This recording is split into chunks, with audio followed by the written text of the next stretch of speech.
รายการภาคข่าวภายในแขวงท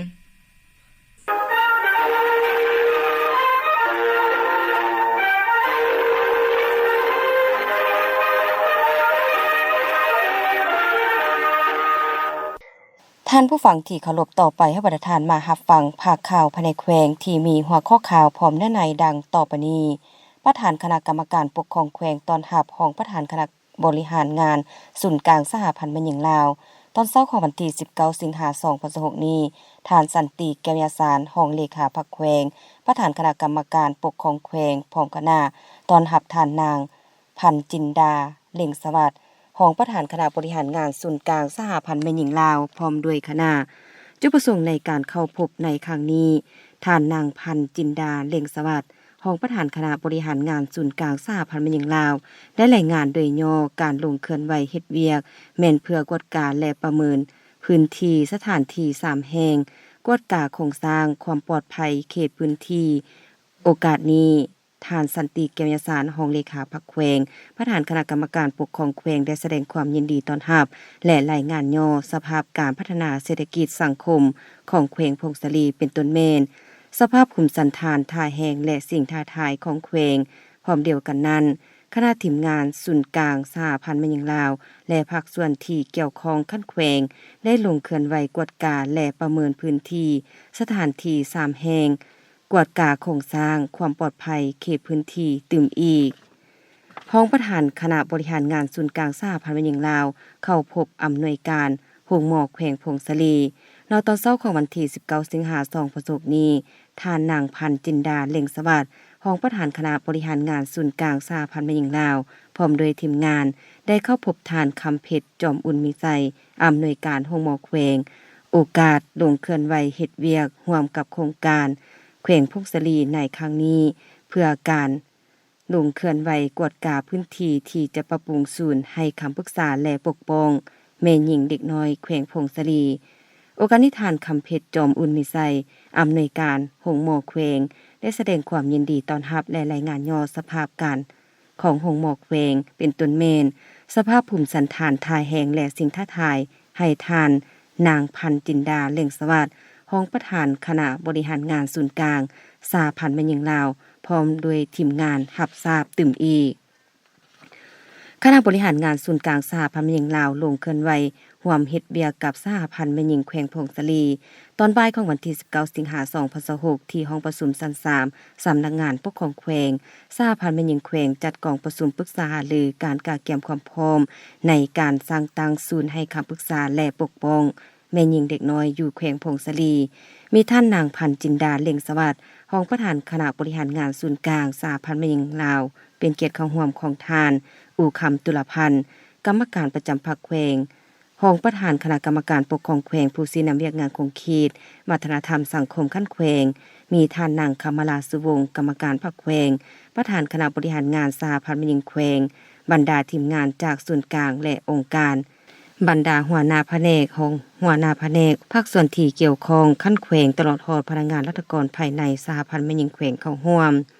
ท่านนางคำมลาสุวงศ์กรรมการพรรคแขวงประธานคณะบริหารงานสหพันธ์แม่หญิงแขวงได้รายงานด้านการกะเกียมความพร้อมการสร้างศูนย์ให้คำปรึกษาปกป้องแม่หญิงเด็กน้อยสหพันธ์แม่หญิงแขวงได้ประสานสมทบกับศูนย์ให้คำปรึกษาปกป้องแม่หญิงและเด็กน้อยศูนย์กลางสหพันธ์แม่หญิงลาวในครั้งวันที่6กรกฎาคม2026และได้เฮ็ดหนังสือขอทิศชี้นำการนำแขวงโดยได้รับทิศชี้นำจากสหายรองเลขาพรรคแขวงผู้ชี้นำเวียกงานพรรคพนักงานและองค์การจัดตั้งมหาส่วนขั้นแขวงในครั้งวันที่8กรกฎาคม2026สหพันธ์แม่หญิงแขวงจึงได้เฮ็ดหนังสือเสนอหาสหายเลขาพรรคแขวงฉบับเลขที่287/สยคพลลงวันที่17กรกฎาคม2026เกี่ยวกับการค้นคว้าพิจารณาและจัดสรรสถานที่อาคารห้องการเก่าเพื่อปรับปรุงและสร้างศูนย์ให้คำปรึกษาปกป้องแม่หญิงเด็กน้อยและการนำแขวงได้มีทิศชี้นำให้ลงกวดกาสถานที่ตัวจริงโดยได้กำหนดไว้4จุดสถานที่ศูนย์พัฒนาครูโรงเรียนอนุบาลแผนกการเงินเก่าและสภาการค้าภายหลังได้รับการเห็นดีเป็นเอกภาพทางสหพันธ์แม่หญิงแขวงภายหลังได้รับการเห็นดี วิชาการที่เกี่ยวข้องได้ลงกวดกาเก็บกำข้อมูลตึกอาคารตัวจริงและส่งข้อมูลให้ศูนย์กลางสหพันธ์แม่หญิงลาวเพื่อเป็นบอนอิงด้านนิติกรรมและเทคนิคในการเสนอหาคู่ร่วมงานและผู้ให้ทุนคนครัวพิจารณาซึ่งผ่านการลงกวดกาสถานที่และตึกอาคารตัวจริงเห็นว่าทั้ง4จุดนั้นมาปรึกษาหารือคนครัวและตกลงเห็นดีเป็นเอกภาพความเหมาะสมร่วมกันในการปรับปรุงสร้างศูนย์แผนในต่อหน้าในการบริหารจัดการเวียกงานของศูนย์และความยืนยงของศูนย์พร้อมทางประกอบคำคิดคำเห็นอย่างกงไปกงมาจากนั้นทางศูนย์กลางสหพันธ์แม่หญิงลาวได้มอบกองถ่ายรูปและเครื่องคอปปี้เอกสารให้สหพันธ์แม่หญิงแขวงพงศลีรวมมูลค่าทั้งหมด168,309,000 กีบโอกาสนี้ทานอุคำตุลพันธ์กรรมการประจำพรรคแขวงรองประธานคณะกรรมการปกครองแขวงผู้ชี้นำเวียกงานของเขตวัฒนธรรมสังคมขั้นแขวงได้มีคำเห็นโอลมและทิศสีนำต่อกองประสุมตึมอีกท่านอู้คำตุลพันธ์กรรมการประจำพรรคแขวงรองประธานคณะกรรมการปกครองแขวงพงศลีเข้าร่วมและให้ทิศสีนำกองประสุมผู้บริหารการศึกษาวิทยาศาสตร์และกีฬาทั่วแขวงประจำสุขเขียน2025-2026ท่านอู้คำตุลพันธ์กรรมการประจำพรรคแขวงรองประธานคณะกรรมการปกครองแขวงพงศลีผู้ชี้นำของเขตวัฒนธรรมสังคมขั้นแขวงได้เข้าร่วมและเป็นประธานโอลมต่อกองประสุมผู้บริหารการศึกษาวิทยาศาสตร์และกีฬาทั่วแขวงประจำสุขเขียน2025-2026ซึ่งจัดขึ้นในระหว่างวันที่17-18 สิงหาคม 2026ที่ห้องประชุมแผนกศึกษาธิการและกีฬาแขวงเพื่อยกสูงคุณภาพการศึกษาและกีฬาของแขวงพงศลีให้มีบาดกาวขยายตัวอย่างแข็งแรงทานได้เน้นใส่ทิศทางจุดสูมให้แต่ละแขนงที่เกี่ยวข้องจัดตั้งพันขยายอย่างเข้มงวดโดยเน้นให้นำเอาเวียกงานการเมืองแนวคิดและการคุ้มครองนักเรียนเพิ่มทวีการศึกษาโฮมการเมืองแนวคิดให้นักเรียนนักศึกษาพ่อแม่ผู้ปกครองมีความเข้าใจต่อแนวทางนโยบายของภาครัฐความหมายความสำคัญและผลประโยชน์ของการศึกษาวางระเบียบเข้มงวดเกี่ยวกับการนำใช้โทรศัพท์มือถือของนักเรียนปลุกระดมเด็กตามเกณฑ์อายุให้ได้เข้าเรียนพร้อมทั้งจัดบำรุงนักเรียนอ่อนและสกัดกั้นการปะละการเรียนให้จบชั้นมัธยมต้นภาคบังคับยกสูงในการปรับปรุงระบบการศึกษาใหม่และโรงเรียนตัวแบบมอบให้คะแนนสามัญศึกษาสมทบกับผู้บริหารการศึกษาทุกขั้นและภาคส่วนที่เกี่ยวข้องซุ่มใส่สร้างโรงเรียนตัวแบบให้ได้2-3แห่งในสุขเขียน2026-2027ปรับปรุงคุณภาพนักเรียนเก่งพร้อมทั้งเก็บกำข้อมูลและเตรียมความพร้อมจัดตั้งปฏิบัติระบบการศึกษาใหม่จาก5+4+3เป็น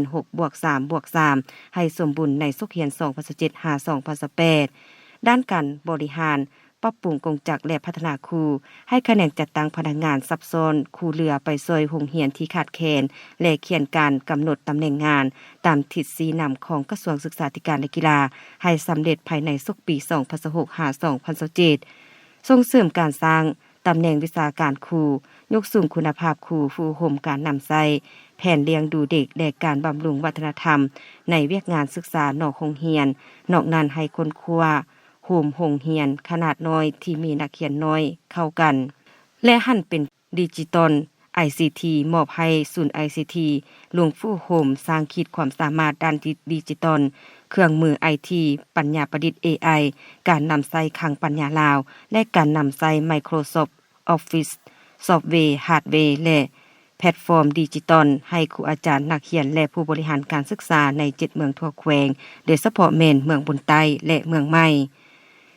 คะแนนบริหารการเงินเพิ่มทวีในเวียกงานคุ้มครองงบประมาณอย่างเข้มงวดและฝึกอบรมการป้อนข้อมูลเข้าในฐานการนำใช้คุ้มครองเวียกงานการเงินให้แต่ละเมืองมีความเข้มแข็งรองรับการหันเป็นทันสมัยและการร่วมมือกับต่างประเทศและการศึกษาชั้นสูงสืบต่อขยายการร่วมมือกับมหาวิทยาลัยในสป.จีนและสส.เวียดนามให้ได้6แห่งเพื่อแลกเปลี่ยนบทเรียนและเข้าถึงช่วยเหลือเก็บกำข้อมูลนักเรียนม.7 เพื่อสุขอยู่การสนับสนุนต่อและการประกอบอาชีพพร้อมทั้งเผยแพร่นิติกรรมสกัดกั้นปรากฏการณ์ย่อท้อและเวียกงานการค้ามนุษย์การพัฒนาเวียกงานกีฬากายกรรมให้แผนกศึกษาธิการและกีฬาสมทบกับเมืองสอกคนและบำรุงเด็กน้อยเยาวชนที่มีพรสวรรค์ทางด้านกีฬาจากโรงเรียนและชุมชนในเขตชนบทพัฒนาครูฝึกและกรรมการตัดสินให้เป็นมืออาชีพ บ่ระบาดรักษาสนามกีฬาที่มีอยู่แล้วพร้อมทั้งปลุกระดมและสร้างเงื่อนไขให้ภาคธุรกิจสังคมเข้ามามีส่วนร่วมอุปถัมภ์และเก็บตัวฝึกซ้อมนักกีฬาแขวงเพื่อเตรียมความพร้อมเข้าร่วมการแข่งขันระดับชาติและประธานได้เน้นให้ผู้เข้าร่วมจงนำเอาเนื้อในจิตใจและทิศทางสีนำของกองประชุมครั้งนี้ไปจัดตั้งพันขยายให้เกิดผลเป็นรูปธรรมเพื่อพร้อมกันยกระดับคุณภาพการศึกษาและกีฬาของแขวงพงศลีให้มีบาดกาวขยายตัวใหม่อย่างแข็งแรงและยืนยงบ้านกกงิ้วและบ้านห้วยลาเมืองขวาประกาศเป็นบ้านป้องกันศาสตร์เข้มแข็งวันที่19สิงหาคมประสบนี้อยู่ที่บ้านกกงิ้วเมืองขวาได้จัดพิธีประกาศบ้านกกงิ้วและบ้านห้วยลาเป็นบ้านป้องกันศาสตร์เข้มแข็งโดยการเป็นประธานของสหายสอนสนุกศรีสุราษฎร์กรรมการพรรคแขวงเลขาพรรคเมืองหัวหน้าคณะสมาชิกสภาประชาชนแขวงประจำเมืองประธานป้องกันศาสตร์ป้องกันความสงบคันเมืองสหายพันโทอ่อนคำดาวประเสริฐกรรมการพรรคเมืองเลขาคณะพรรคหักทานหัวหน้าการเมืองกองบัญชาการทหารเมืองขวาสหายบุญทวีคำเสนวงศ์กรรมการพรรคเมืองประธานคณะกรรมการปกครองตาแสงบวมพันธ์ตลอดฮอดในบ้านพ่อแม่ประชาชนทั้งสองบ้านและแขกทึกเชิญเข้าร่วม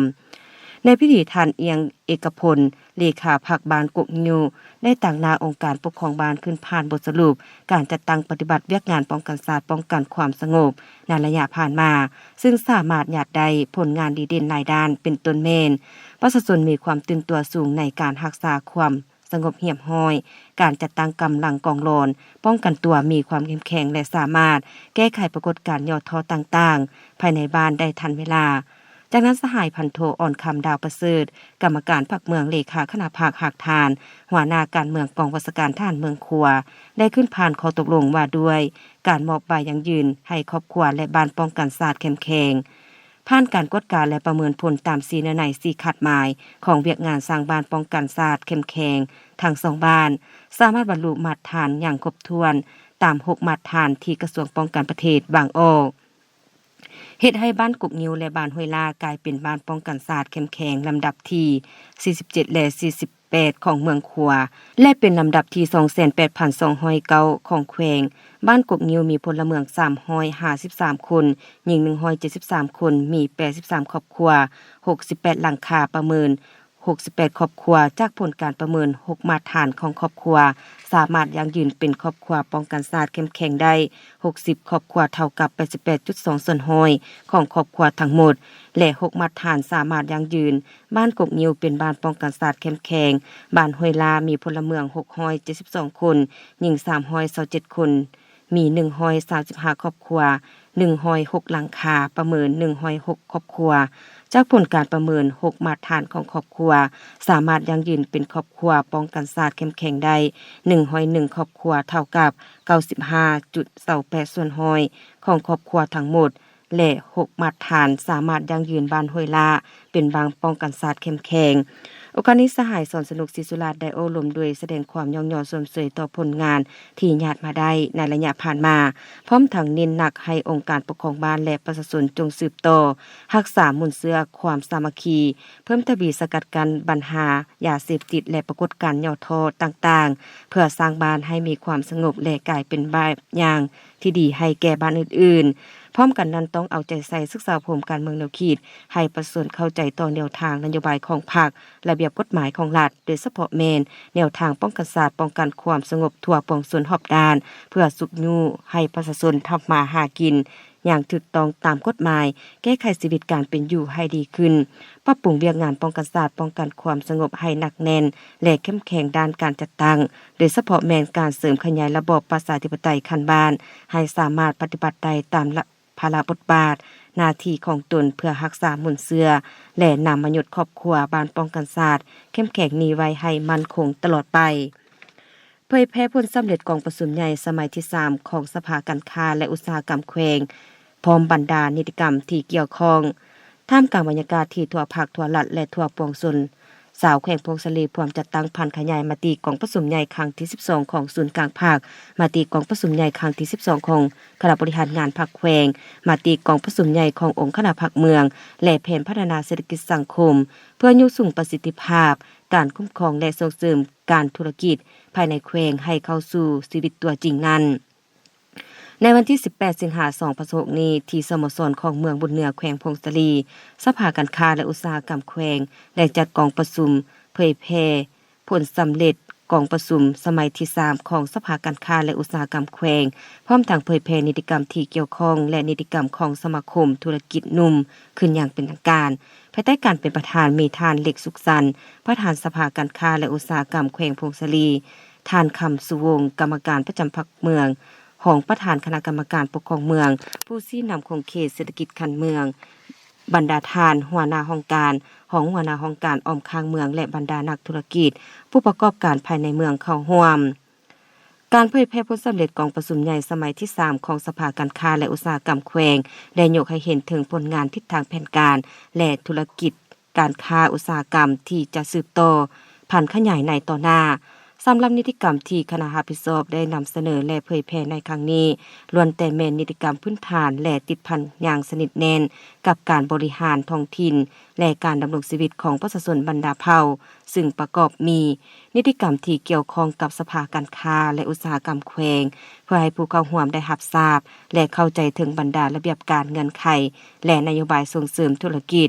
นิติกรรมของสมาคมธุรกิจหนุ่มประจำแขวงพงศาลีซึ่งได้เน้นถึงที่ตั้งพระบทบาทขอบเขตสิทธิและหน้าที่ของสมาคมนักธุรกิจหนุ่มในฐานะเป็นองค์การจัดตั้งสังคมภายใต้การชี้นำของคณะบริหารงานสาวหนุ่มแขวงสมาคมมีบทบาทเป็นเสนาธิการต่อห่มความสามัคคีศึกษาผมปรุงแต่งและสร้างสาวหนุ่มวัยหนุ่มให้กลายเป็นผู้ประกอบการใหม่ที่มีความเข้มแข็ง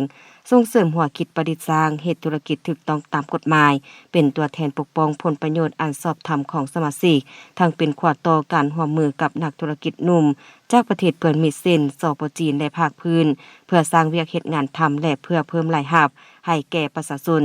จากนั้นประธานกองประชุมได้มีคำถามจ่อจีมให้ผู้เข้าร่วมได้ประกอบความคิดความเห็นอย่างกงไปกงมาซึ่งให้มีเนื้อในลึกซึ้งเพื่อแก้ไขปัญหาอุปสรรคและส่งเสริมการเคลื่อนไหวธุรกิจภายในเมืองแขวงให้มีความคล่องตัวกว่าเก่าในตอนท้ายทานของประธานคณะกรรมการปกครองเมืองผู้ชี้นำโครงเขตเศรษฐกิจคันเมืองได้ให้เกียรติมีคำเห็นโอลุมโดยได้เน้นให้ทุกภาคส่วนเอาใจใส่ผ่านขยายนิติกรรมและผลสำเร็จของกองประชุมใหญ่ครั้งนี้เข้าในการปฏิบัติงานตัวจริงและประสบผลสำเร็จตามคาดหมายหน่วยภาคโรงเรียนปฐมสมบูรณ์อูเหนือและหน่วยภาคคุมเสียงคอนหับใบยังยืนเป็นหน่วยภาคปลอดภัยเข้มแข็งและหนักแน่นครั้งที่4ประจำปี2025พิธีมอบหับใบยังยืนหน่วยภาคปลอดภัยเข้มแข็งหนักแน่นครั้งที่4ประจำปี2025ของหน่วยภาคโรงเรียนปฐมสมบูรณ์อูเหนือและหน่วยภาค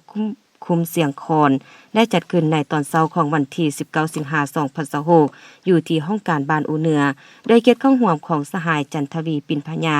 กรรมการประจำพรรคเมืองห้องประธานคณะกรรมการปกครองเมืองผู้ชี้นำเวียกงานคงเขตวัฒนธรรมสังคมมีสหายยอดเซงธนพมกรรมการพรรคเมืองเลขาคณะพรรคหักฐานบ้านอูเหนือมีบรรดาสหายเลขาพรรคบรรดาสหายต่างนาจากคณะจัดตั้งคณะกฎกาคณะหน่วยพรรคพร้อมด้วยสมาชิกพรรคเข้าร่วมในพิธีสหายเลขาหน่วยพรรคทั้ง2หน่วยพรรคคือหน่วยพรรคโรงเรียนปฐมสมบูรณ์อูเหนือและหน่วยพรรคคุมเสียงคอนได้ขึ้นรายงานบทสรุปการก่อสร้างหน่วยพรรคปลอดภัยเข้มแข็งหนักแน่นประจำปี2025และทิศทางแผนการปี2026แต่นักผู้เข้าร่วมพิธีแต่ละสหายได้ประกอบความคิดความเห็นต่อบทสรุปและทิศทางแผนการดังกล่าวอย่างคงไปคงมาด้วยบรรยากาศที่ฟดฟื้นหลังจากนั้นต่างนาจากคณะจัดตั้งเมืองได้ขึ้นผ่านมติตกลงของคณะประจำพรรคเมืองฉบับเลขที่161162ทับคพมลงวันที่18มิถุนายน2026ว่าด้วยการอนุมัติมอบใบยังยืนหน่วยพรรคปลอดภัยเข้มแข็งหนักแน่นประจำปี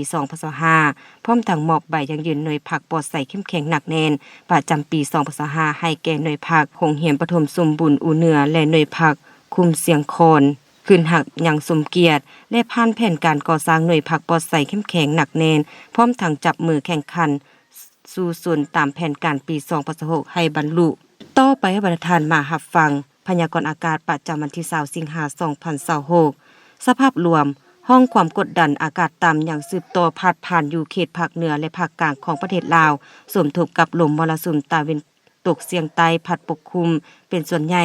ซึ่งใจไทยมีฝนตกฟ้าห้องฟ้าเลื่อมในระดับคอยหาปานกลางอยู่เกือบทั่วไปอยู่ในแต่ละภาคและตกหนักหา ดักหลายอยู่บางบริเวณพร้อมจะมีลมพัดแรงเป็นบางโอกาสเต็มอีกพยากรณ์อากาศแต่เวลา 7 โมงของวันที่20สิงหาคม2025เวลา 7 โมงของวันที่21สิงหาคม2026สภาพอากาศของแขวงพงศลีและบรรดา7เมืองมีฝนตกอยู่ในระดับค่อยเป็นบริเวณมีเฟือปกคลุมหนาแน่นอุณหภูมิต่ำสุด 16-18 องศาและสูงสุดในระหว่าง 24-26 องศารายงานสภาพอุณหภูมิและปริมาณน้ำฝน24ชั่วโมง7เมืองทั่วแขวงพงศลีอุณหภูมิต่ำสุดของมื้อนี้ 18.5 องศาอุณหภูมิสูงสุดของเมื่อวานนี้ 28.5 องศาปริมาณน้ำฝน24ชั่วโมงผ่านมาเมืองขวา 3.2 มิลลิเมตรเมืองใหม่ 2.8 มิลลิเมตรเมืองบุญเหนือเมืองพงศลีเมืองยอดอู่เมืองบุญใต้เมืองสัมพันธ์บ่มีฝุ่นดังนั้นจึงแจ้งเตือนถึงประชาชนบรรดาเผ่าองค์การปกครองและองค์การจัดตั้งทุกภาคส่วนจงมีสติระมัดระวังต่อสภาพฝนตกในระดับปานกลางหาตกหนักติดต่อกันหลายวันที่จะเฮ็ดให้มีน้ำท่วมสู่ดินเจือนและน้ำท่วมอ่างในตัวเมืองคอยติดตามข่าวพยากรณ์อากาศจากแผนกกสิกรรมและสิ่งแวดล้อมแขวงอย่างเป็นประจำเที่ยวฟังผ่านไปนั้นก็แม่นพยากรณ์อากาศประจำวันที่20สิงหาคม2026ท่านผู้ฟังที่เคารพข่าวภาคนี้หมดเพียงเท่านี้เวียงสวรรค์อ่าน